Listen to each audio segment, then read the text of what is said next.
Hello, good evening, everyone, and thank you for being here.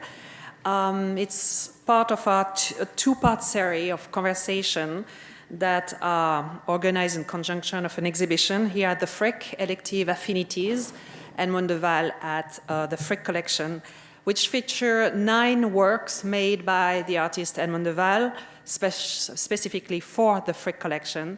They are spread throughout the galleries. And I encourage you to see the show after this lecture or conversation. The exhibition in the museum will remain open for about 30 minutes after the end of this conversation.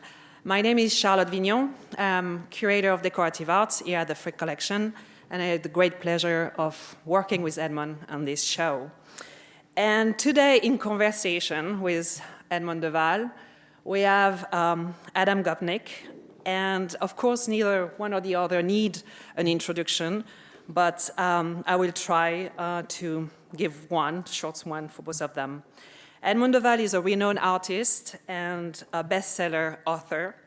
Most recently, he created an important exhibition for the Jewish Museum and the Ateneo Veneto in Venice, and called Psalm, that attracted over 20,000 visitors over a couple of months. He had a very busy year with 4 exhibitions in 3 different countries, including Im Goldhaus, unveiled at the Porcelain Sammlung in Dresden just a few weeks ago, and a sort of speech at the Gallery Mark Elser in Berlin, and finally here, as I mentioned, Elective Affinities that opened in May at the Frick. He famously wrote The Air with the Amber Eyes in 2010 and The Wide Road, Journey into an Obsession in 2015. And together we wrote a book, a volume in our Frick Diptych series, where we focus on a pair of candelabra by Pierre Gouthier that is part of the Frick collection. And we also published a beautiful book about the show, so check out the library, the bookstore. Adam Gopnik is a best-selling author and critic and has been a staff writer at the New Yorker since 1986. During the course of a very remarkable career, he has delved into many forms of writing, whether it be fiction, comedy, review, or art criticisms, and the list goes on. But he is perhaps best known as a keen chroniqueur of life and culture in Paris and New York, both cities he has lived in and known very well. He has won many awards, including the National Magazine Award for Essays and for Criticisms, 3 times, and in 2013, he was awarded the title of Chevalier of the Order of Art and Letters of the French Republic.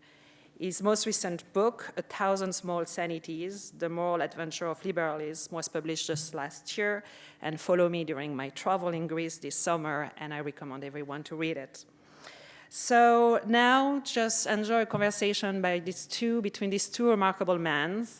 We are very lucky to have you here, and we will let you speak for about 45 minutes, and after you will be able to ask questions and also reflect on this exhibition and be part of the conversation. Good evening. Thank you. Thank you. Thank you, Charlotte. The one part of my CV that Charlotte neglected to mention is that I was, without question, the single worst employee that the Frick has ever had in its history. I worked here 40 years ago. If you can imagine, when we get to the age when things happened to us 40 years ago, it's terrifying. Yeah. But I did, and at one point in my notorious career as a Frick employee, I managed to lock the entire staff of the Frick Art Library inside the stacks in the dark. How this happened, you can read about in my book, At the Stranger's Gate, Misadventures in New York. But I am doubly delighted to be back at the Frick and not to have been barred at the door, as I richly deserve to be, arriving here. But it's a pleasure to be here, and it's a particular pleasure because though the Frick has always had one of the most remarkable collections of painting in the world, there was a time, believe it or not, when the Frick was, how should we say, a rather stuffy place to be, and so much air and so much life and so much illumination has been allowed into these precincts by Charlotte and the other curators, that it's a joy for those of us who visit it now, and not least by your work. But before we talk, if we may, Edmund, before we talk about the particular installation, which is astounding, and if you haven't seen it, steal that half hour at the end to do so. I wanted to talk to you about the kind of more global picture of your work.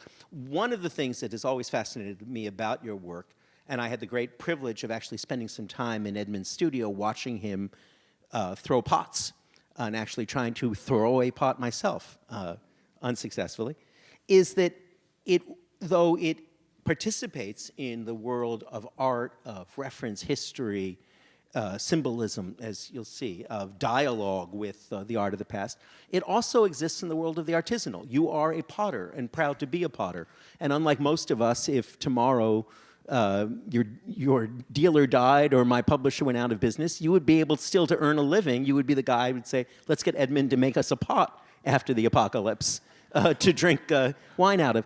Talk a little bit, if you would, Edmund, about how you got started as an artisan and how you conceive that relationship between the artisanal and the artistic. Thank you, Adam. I love this.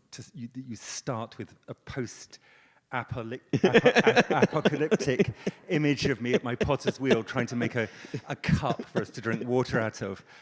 That's pretty cool. I mean, it's because actually that goes straight back to the kind of absolute essential thing for me, which is that this is something I have done all my life. This is something that I started when I was 5. I made my first pot as a child, and it was a white bowl. You may say that I should by now have progressed, but those decades... Your father took you, did he not? My father took me to an evening class, and I was I knew that I wanted to make a pot, and I sat and I picked up clay and I made a pot. And there was something so compelling about that process of transformation of earth into a vessel. A vessel is an extraordinary and complex and beautiful, simple thing. It holds something. What a great metaphor. Mm-hmm. That I've kept on doing it. And I kept on doing it through childhood and then into, as a teenager, I spent my afternoons with a local potter cleaning the studio, and then that turned into an apprenticeship, and I ran away to first of all to New York, and then to Japan, and then onwards and onwards and onwards. But at the heart of all that stuff was the learning of a craft.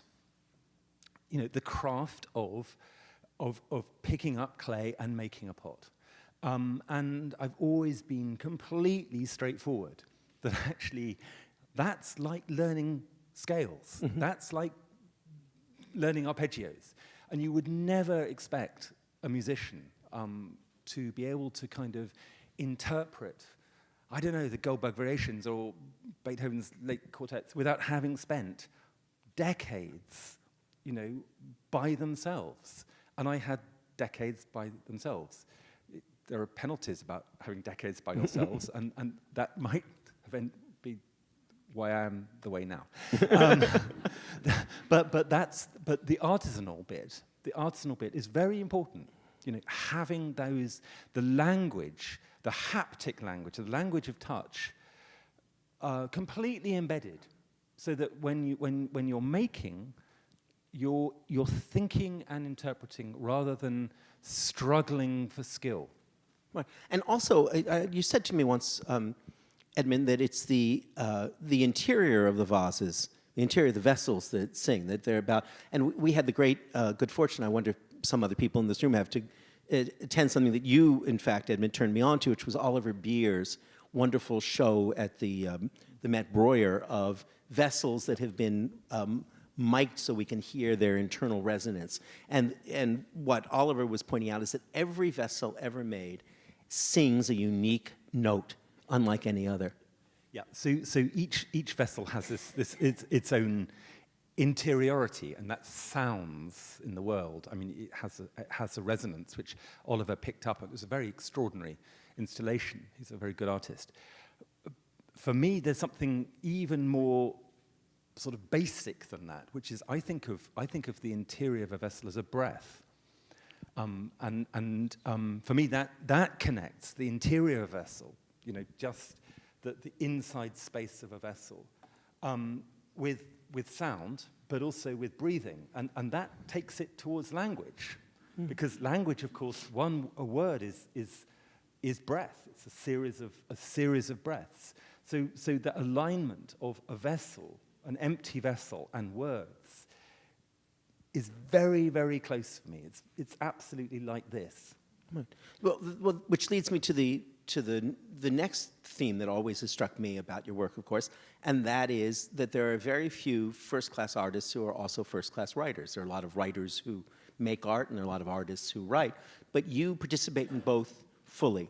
And I wondered, Edmund, when did you begin, if so to speak, to emerge from the cocoon of potting and realize that your ambitions as an artist led you out and beyond into a larger world of expression? Well, there was always the aspiration. I was just stuck on a bloody Welsh hillside making pots that no one wanted to. But inside, my God, I wanted to be on Madison Avenue. So, there was always the aspiration. It's just no one rang me. So, and that, but that. So stop me, if I may, Edmund. Tell us a little bit more about that Welsh wanna hear- you wanna hillside. hear- you wanna hear- That Welsh hillside. There's nothing quite like going back into the misery of early life. Is Well, there? I already shared my misery, in which I was drummed out of the frick like the cashiered Colonel Dreyfus. My epaulets were pulled off, and I was sent back out into. So the worst thing I ever did. It's a shared thing, isn't it? It's Yes. a shared thing. So I mean, I had this strange thing, which was that I grew up in a tradition, a very, very kind of powerful tradition, which is the Leach tradition, the Bernard Leach tradition of pots. That's why I was at Princeton. And it's the great canonical English, Japanese tradition of making pots for use. And damn it, when they mean for use, they mean you make a coffee pot, you make a teapot, you make 5 different kinds of bowl, you make casseroles. Everything had to be identified in a very kind of compulsive way to utility. And I kind of knew how to do that. Not just utilitarian, but labeled exclusively. This is a pot for this purpose. This is a pot for this. And so it was functionalism at its most reductive. Mm-hmm. But inside me was thinking about all those extraordinarily beautiful Sung dynasty pots. Walk up the road, for goodness sake, here to the Met, go up to the second floor, go and see that a single imperial white porcelain footed bowl, and it might have been for wine, but my God, what you're looking at is an icon of formal, lyrical beauty. And that's what I wanted to do. I wanted to get away from my wretched casseroles, and which now, curiously enough, luckily this isn't being recorded, make a huge amount of money at Sotheby's. They come up.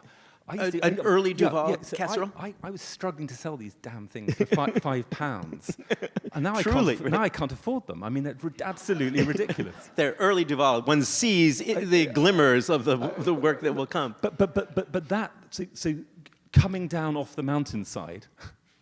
Slightly biblical, and then that whole transition into actually discovering that what I loved was looking at the board of pots that I'd made, this array of pots, and thinking actually it's the rhythms of the pots that I've made, and the interstices, the spaces between them, the architecture, the sonic architecture of these pots I've just made. That's an installation, and no one was making installations out of pots. But I thought actually, I'm allowed.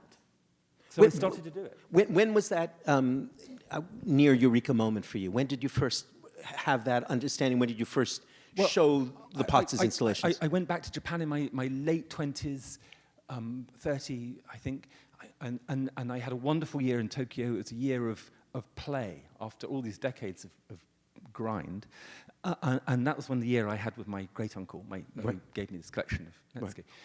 So it was also the beginning of the Hair Within. Lots of other things. And I came back and I showed an installation, and I called it Cargo. No one liked it. but for me, it was a cargo. It was bringing something back in a new way. And then I showed another one, and it just went mad. And people started buying them, thinking about them. And then that language of being able to put those objects down in architecture, to find places where I could actually place these objects and see how the light worked and the shadows worked and talk to buildings and spaces and histories. That developed, and then I started working with wonderful museums and collections, and here we are 25 years later. And none more than here. I've seen installations of yours at the Victoria and Albert and elsewhere, and in each case, you respond in ways that are simultaneously pragmatic and poetic to the environment you find yourself in. Walk us through, if you would, Edmund, a little bit through the installation here. I know you tried to respond in extremely specific ways to not just the art in each room where you located a piece, but to the objects and to the life of objects in each room. So my response to I mean, for goodness sake, I mean, to be invited to do something here is, ridiculous. It's wonderful and absolutely terrifying. And the reason it's absolutely terrifying is not only is this the place that everyone's favorite museum. You say, I'm at the Frick, and they go, oh my God, I love the Frick. My grandmother took me there. I remember going there at 6. That was the first time I saw Chardin, the Polish Rite, etc. So Fragonard, yeah. Exactly. Everyone is massively invested in the Frick. So it's scary. What are you going to do? The only thing you can do is screw it up. Is to get in the way of people's memories and experiences of the Frick. But for me, what I wanted to do was to kind of look and think about the Frick as a series of spaces, a series of places to pause and look again at Frick as a whole collection. To think about it as a place where a collection comes together, to think about Frick as a collector, and to think about the relationship between the pictures and the extraordinary furniture and porcelain and bronzes. Which in some respects is the unsung part of the Frick collection. Yeah, exactly. So for those people who know about say the furniture, they go, oh my God, the Frick, that Goutier table, that's the most extraordinary piece of 18th century French sculpture there is. Goutier, the great cover, that's the thing. Or Boulle, they'll go, that's the most, or Sèvres. So all the people who know about that can talk about that. But when you talk to a more general public, they'll walk you through every single room, picture by picture and picture. And what I wanted to do was to return the idea of the Frick as a Gesamtkunstwerk, as a total work of art, as a place where Frick thinks about a collection as an expression of his identity as a collector. We're talking about Henry Clay Frick, the originator of who was a dreadful man. Who was a dreadful man. Interestingly, was almost assassinated. It comes up in my book in 1,000 Small Sanities because Emma Goldman, who's something of a heroine of mine, not a liberal figure, but great anarchist and libertarian of a kind, her boyfriend, Sasha Berkman, went to Pittsburgh by himself to shoot Frick and succeeded but failed, doing him much damage. The constitution of the great tycoons of that period was probably hardier than our own, but also because they had bought a cheap gun.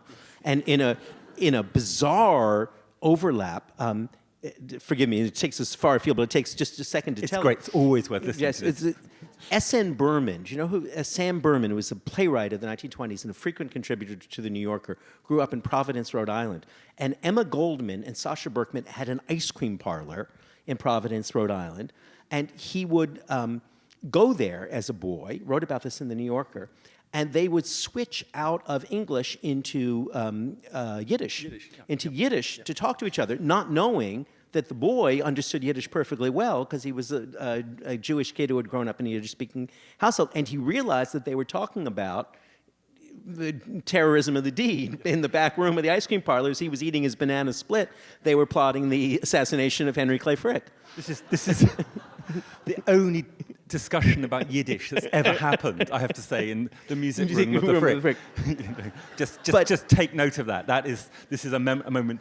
So Frick was a villain, but Frick was a real eye. Yeah, yes. yeah.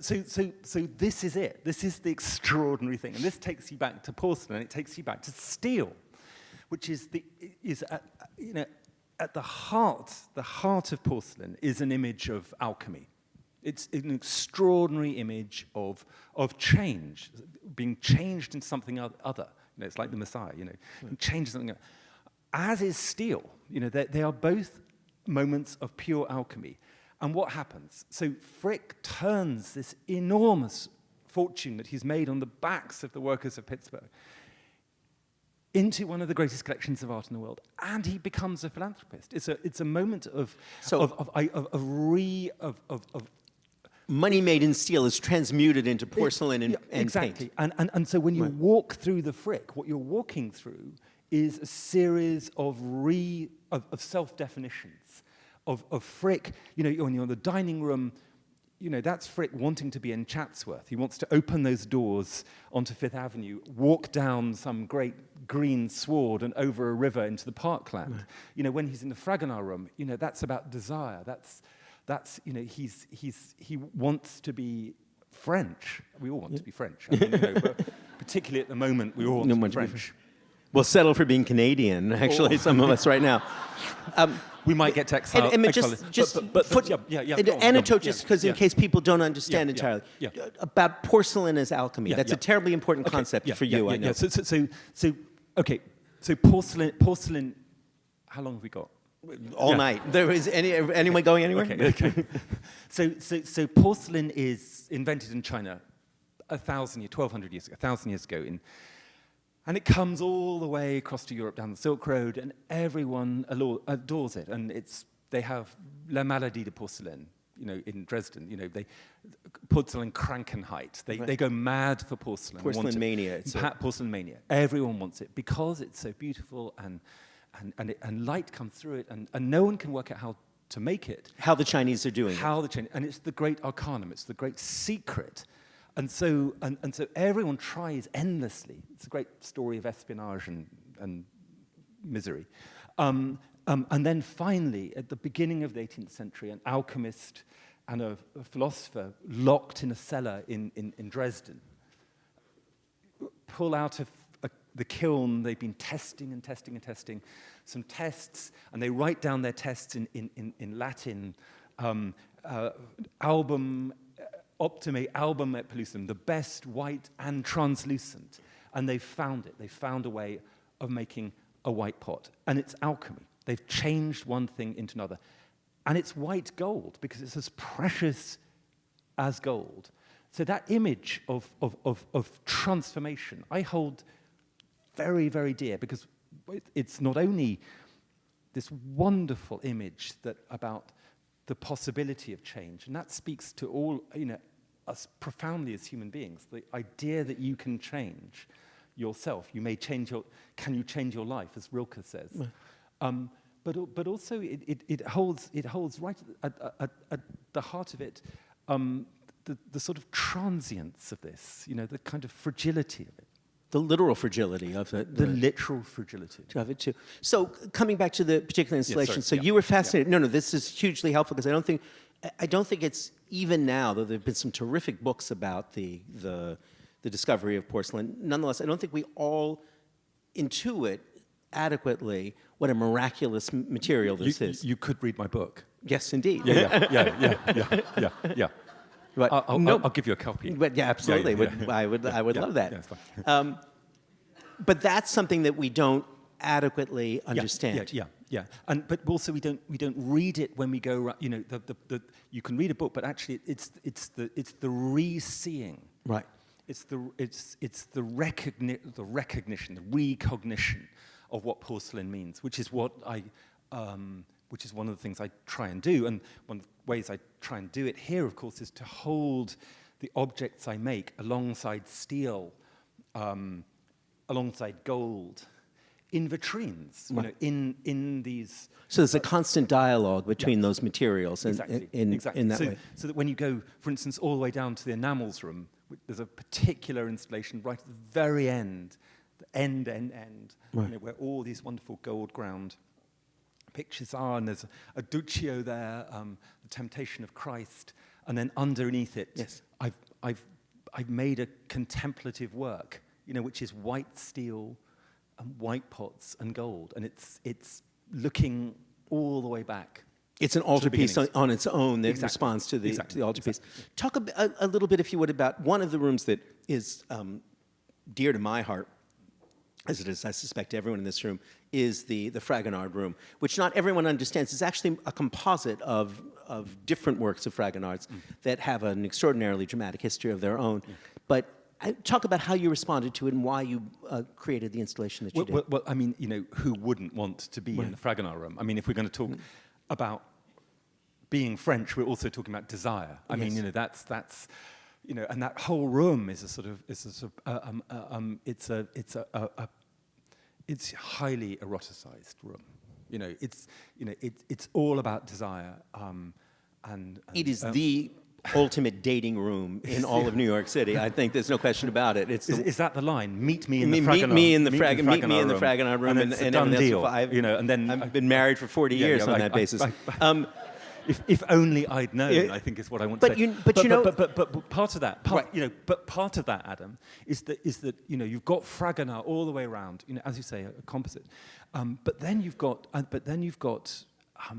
the most extraordinary French furniture there.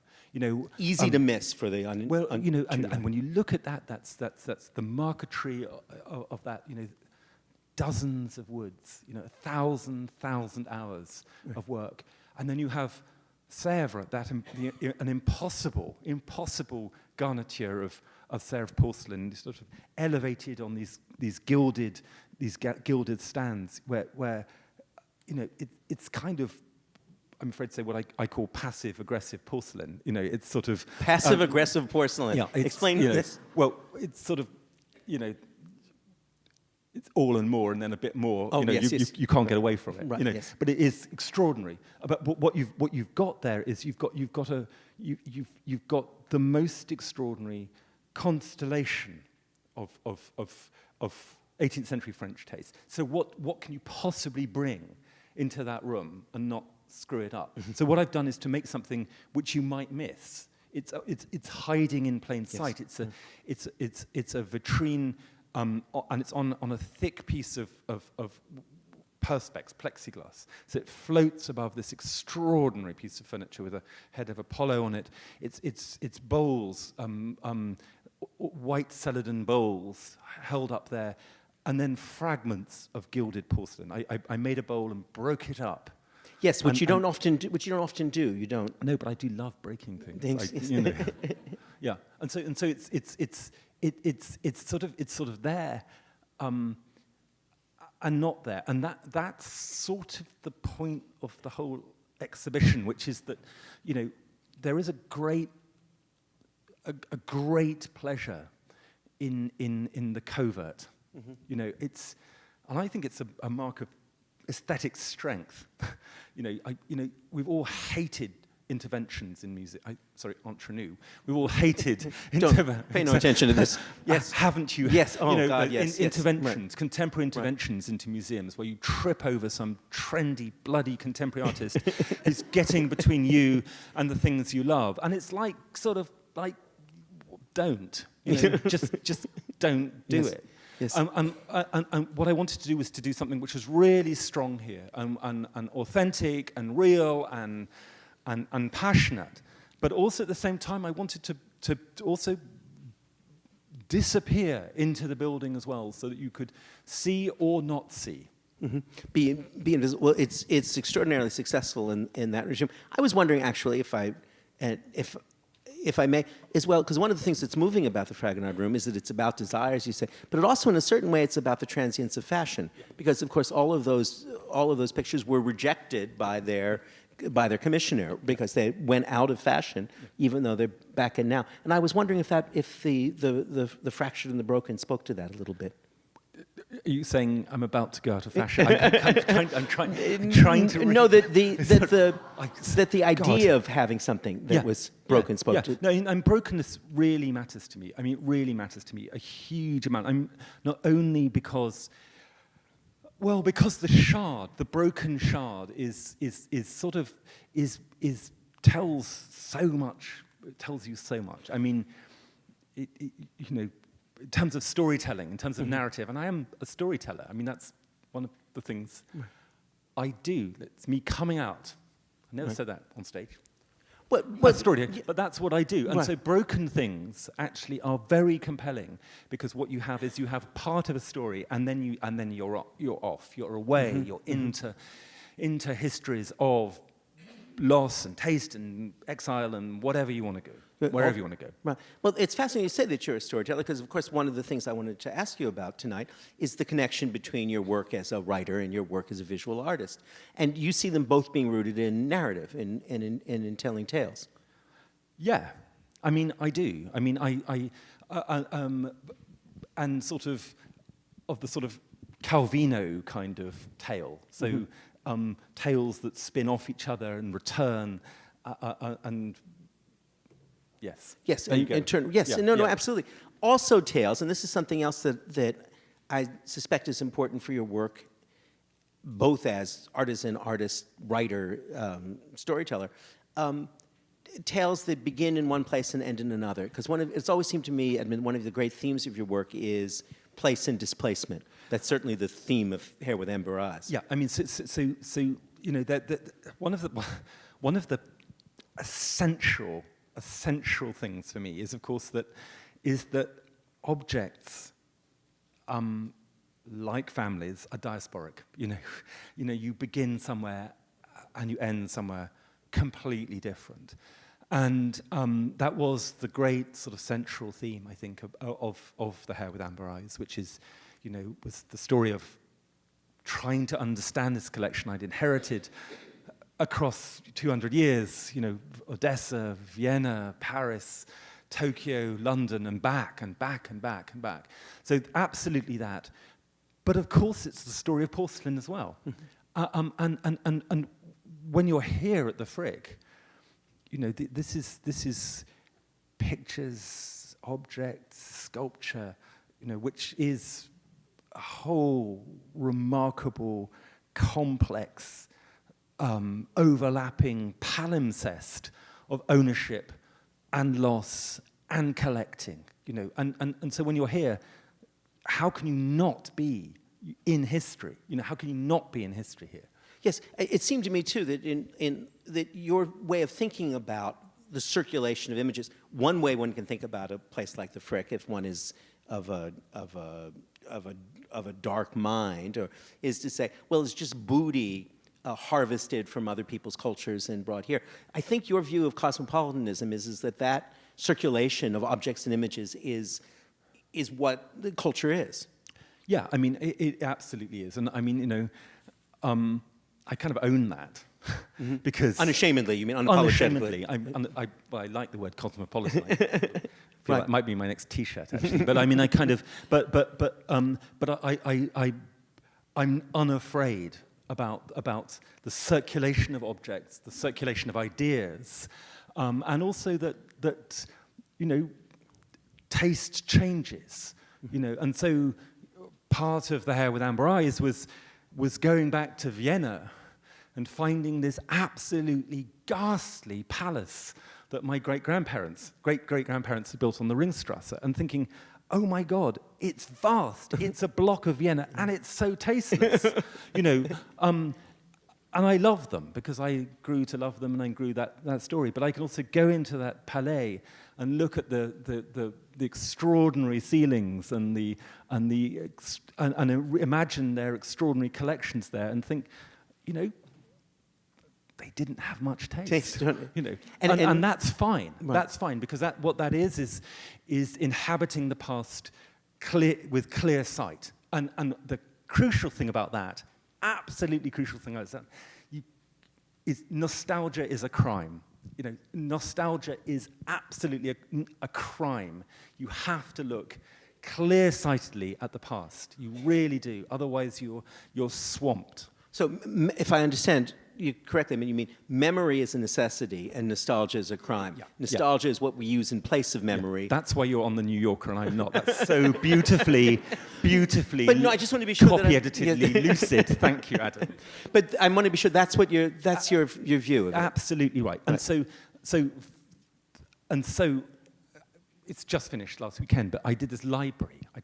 Yes, I wanted to ask you about that. Would you talk about that? Because it's I foolishly was unable to see it. My younger brother, who's sort of cosmopolitan me, kind of was in Venice and saw it. So one of the greatest things he'd experienced. Seriously? Please, yes. So He's terrifying, your brother. oh, he's terrifying. He's the meanest critic in the world. I passed my little brother is an art. I shouldn't call him my little brother. It drives him crazy. My brother is an art critic. Yeah. And he has incredible good humor and sweet nature. My wife always says she married the wrong brother. But therefore has a bite. But don't you find that generally true? I've always thought that's true about people, not to digress too much here, that we all externalize the thing. We all marry the wrong person. Yes, that goes without saying.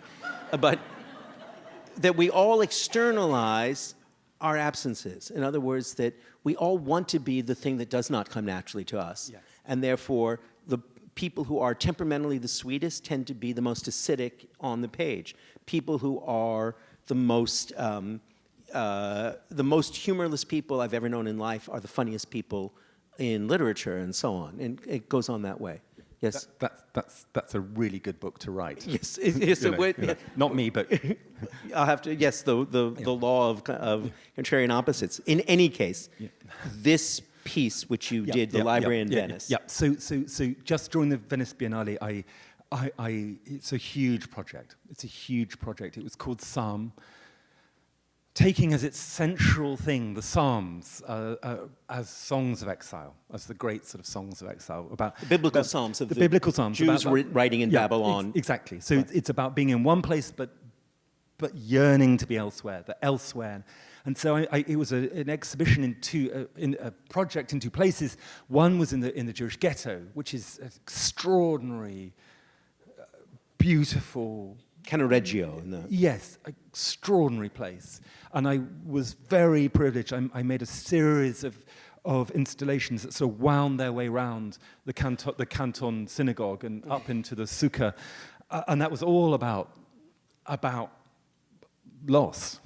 It was all about loss, and it was a very and the Psalms about song, and that was one part of it. But then I absolutely knew there was a second part, and the second part was across town near La Fenice in a beautiful 17th century building, and that was a library, and it was a library of exile. It was a small building. Inside this building, I covered the walls with liquid porcelain, with porcelain slip, and then I wrote into the porcelain slip a text of all the lost libraries of the world, from Alexandria and Antioch all the way through the madrasa libraries and the rabbinical libraries, and halfway round I talked about my great-grandfather's lost library in Vienna, and I wrote the Heine quote, where they burn books, then they will burn humans, and all the way through book burnings and lost libraries, all the way through to Sarajevo. Today, at this moment. But then you go in. So that's the kind of tough bit, that history of loss. You go in, and then it's fantastic. It's 2,500 books written by exiles from Ovid and Dante. These are actual books. Actual books, right? Actual books in 70 languages. And from Dante to Joyce, from Ovid to Joyce and beyond. Absolutely, right. Into the 21st century, dozens of languages, and 4 installations, each installation based on a page of the Talmud, 4 big vitrines there, and a great bench going around, and every single book you could open up, it said Ex Libris, Library of Exile, and you could write your name in the books that mattered to you. So you could inscribe your name, and people wrote their names in Brodsky and in Walter Benjamin and into Thomas Mann and into Ovid and into The Tiger That Came to Tea by Judith Kerr, most popular book, great exile from Nazi Germany. And you could suggest a book, and we had 1,000 suggestions of books. And we had music there. We had incredible writers coming all the time to talk. We had refugee groups. We had children's groups every day. We had a children's writer in residence. It was an unbelievably bloody good project. Right. Absolutely extraordinary. And what it did, what it said, sorry, I'm going to go on. No, please. What it said was that language is migratory. That actually, that is the point. We need people to revivify, re-engage, remake us again by moving across borders and by writing. And that's world literature is a library of exile. And it closed last week In Venice. But 29th of November, it opens in Dresden, in the Japanische Palais, in a place which was the great Augustus Strong's great palace of porcelain, and where there was a great library that was destroyed in the bombing of 1945. And then if you miss it in Dresden, come to the British Museum. It begins in March and goes on for 6 months. Amazing program. And then after that, the whole library I've given it to Mosul. Where there was a great library that was destroyed by ISIS. By ISIS. And it's going to become the foundation stone of the new university library in Mosul. And if that's not cool, I don't know what's cool. Well, it's wonderful. I think that is the coolest thing. I was about to say it should become a permanent installation, the Library of Exile. I want to open up the conversation to our audience. Just let me put you on the spot about one more thing, having been inspired. One of the things that I think is true is that your form, though it includes porcelain, the cosmopolitan, and the transmuted, also includes the near at hand, the earth of a place. And many people who think about craft think about it as expressing place.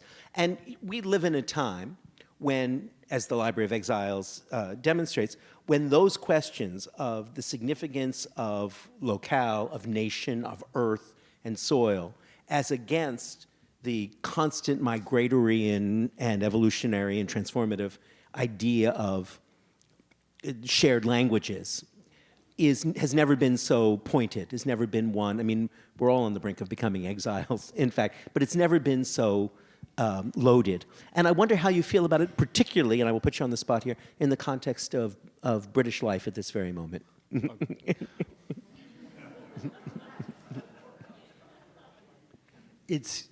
That's a hugely painful question, Adam. You know, you lucky Canadian. So let me answer that by saying that I am European, and I refuse to have my Europeanness taken away from me. I'm a child of a refugee from Austria and the Netherlands and everywhere, and I inhabit Europe. That's where I am. I'm in Europe. And it's very painful, this policing of borders, this creation of gratuitous structures and prevention of the movement, the real movement of ideas and people. So it's a terrible moment. I will say one thing, which is that in November, the beginning of November, there's an exhibition about my family beginning in Vienna, at the Jewish Museum in Vienna, and the 5th of November. And so, and there are... And you were telling me your family is actually coming together, your extended family. Exactly. So for the first time since 1939, the family is coming from America and Mexico, and all the way around the world. 70 people are gathering in Vienna. There'll be this exhibition, and then for the first time since 1939, there will be a dinner in the old family house. So what does that say? It says something that actually, you know, it says you cannot, you know, you can't let the bastards grind you down. You have to live for the possibility of reconnecting history and making something possible. You really have to keep going. You can't let them exile you. Full stop. I will not talk about this anymore. I can't. I will take. They cannot let them. I will applaud that. Quickly, are you planning? Have you been brooding on how to memorialize that occasion? No. It'd be wonderful to, it should take some memorial form, don't you think? Yes, I mean, in some ways, the most extraordinary memorial in it is that my father, who's 90, is coming back, and at that moment they've just changing the law to allow dual citizenship. Oh, so he might reclaim. So he might, on November the 5th, reclaim his Austrian citizenship. So that kind of, and if that happens, then we all, by descent, become Austrian citizens. So that's a pretty good memorial. Yes, that's there will a be a beautiful- photograph as well. Yes, that counts as. I think that counts as a conceptual statement, as we would say. I'd love to open it up to folks here and from the. Let me get this lady here, and then I'll come here. Yes, stand up, please, and ask your question, and I'll repeat it. There's a microphone. Oh, there's a microphone here. Persephone has. Great. I think one of the reasons we all love you, I mean, in addition to your work, but just the night, is that both of you are willing to be vulnerable and say, you know, I completely screwed up when I worked at the Frick, and I was terrified, right? That makes us all feel human. But I see, forgive me this, in the breathtaking beauty of your work, a lot of hubris.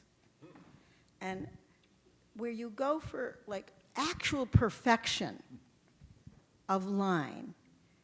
And I believe you that you feel terrified, but somewhere you know how to go for that. So if you could address that, I would be grateful. The intolerable hubris of your work, Oedipus, can only lead to a fall. You do love perfection. Perfection is an important concept with you as much as the fragmented and the broken. So when you look at each vessel is imperfect.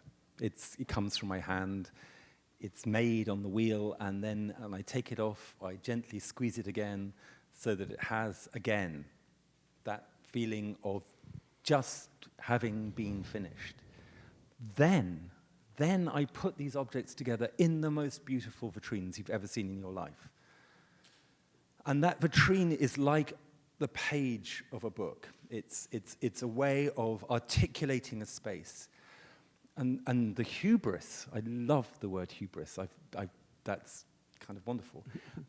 Is trying to make something which will stand up in the world and have some significance and resonance. And that's not shy, retiring English, false modesty. Though that is, the real thing. Trying to have some power. So that I absolutely own. And there are also real vessels in those objects. Real vessels, which actually have perhaps a different kind of cadence. Terrific. Gentleman here.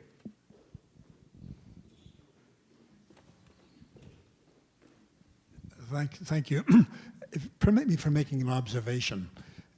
When I was listening to you and watching you, you are physically a work of art, and I'll tell you why. I'll tell you why. Next door, there was a painting of Rembrandt, which you may have seen, where his face was fully rendered in tremendous detail and bright. The body was dark, and the hand was carefully rendered. The head and the artist's hand. When you were speaking, you became light on your head, and your hand was always a vessel with passion. So I saw you in your discussion, passion in your body. Well, when we were rehearsing, Edmund said, make sure the light's falling on my head, and I want to make sure there's a spot on my hand, too. So everything's rehearsed. Yes. What can I, yeah. Thank you. I think I just... Someone else here. A lady here.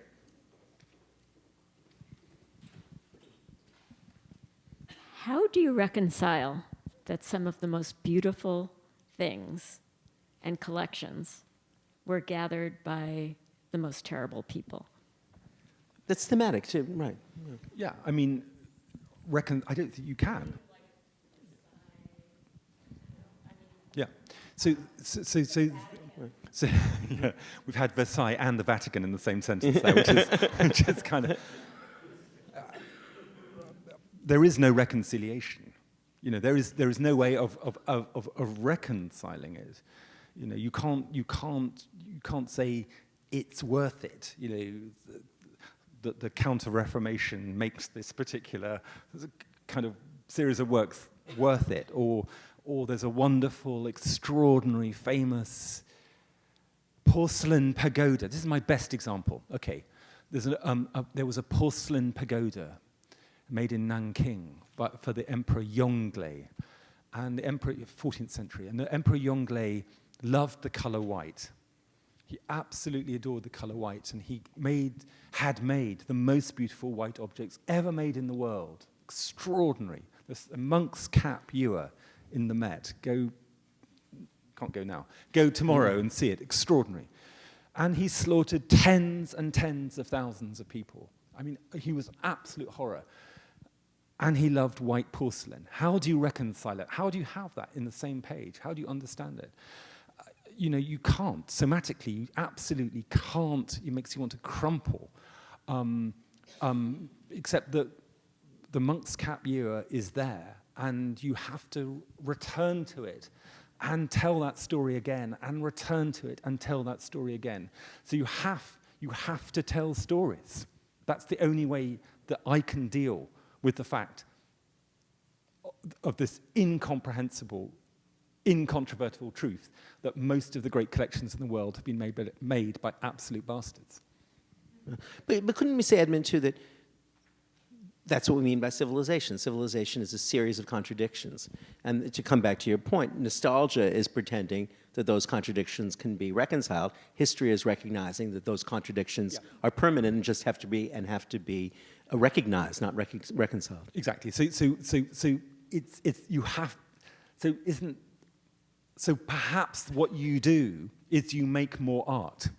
You know, you make more art and you put it in context and you bring that lens back, or you write a book about it, or you do something, or you just walk through and you bodily are aware of that particular history. There's a book in it. Yes, absolutely. Thank you. Lady here. My question is a little bit pedestrian. Stand up, please. My question is a little bit pedestrian. It has more to do with process. Many visual artists seek to constantly explore, push boundaries, reinvent, play with materials. Do you feel that you've hit your stride in terms of your alchemy, your materials, your process, or do you also feel the need to experiment and improvise and play? Can you explain the crushing monotony of your work at this moment? Thank you for the subtitles there. No. So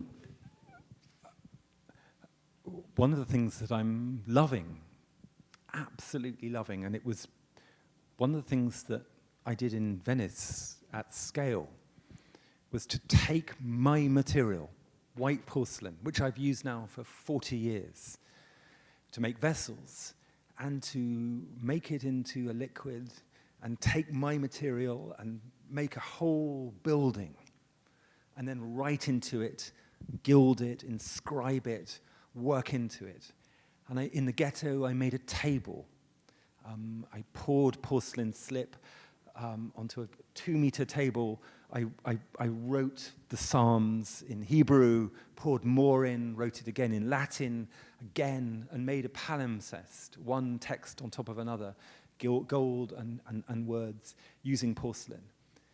And what that taught me and is teaching me is that actually, hitting my stride, I don't know where I'm going in the next 10 years. I really don't know. But I do know that there's something profoundly, for me, about this material that I need to pick up every day when I can. And it might become a vessel, but it might become a building. So You're in transition at this moment. I'm in transition. No, it's not about form. It's all about idea. It's all about idea. It's about finding the next way of making an idea work in the world, and that can be a whole installation. It can be a library. It can be an installation in the West Gallery. Here, it can be a book. You know, all of these, I'm one person. You know, it can be anything. Someone else here. Gentleman here.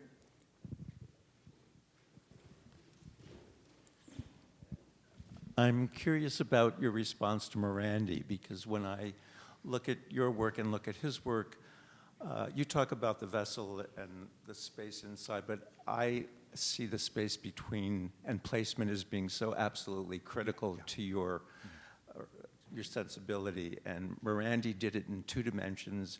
You did it in 3, and I didn't see the installation, and I wonder if you'd comment on it. Well, we have Morandi in the room. I mean, what happiness to have Morandi in the room, for several reasons. One, I of course love Morandi, and I love him for his iteration, for the fact that in Bologna, in that extraordinary apartment, which is a place of pilgrimage, I have to say, there is his painting studio.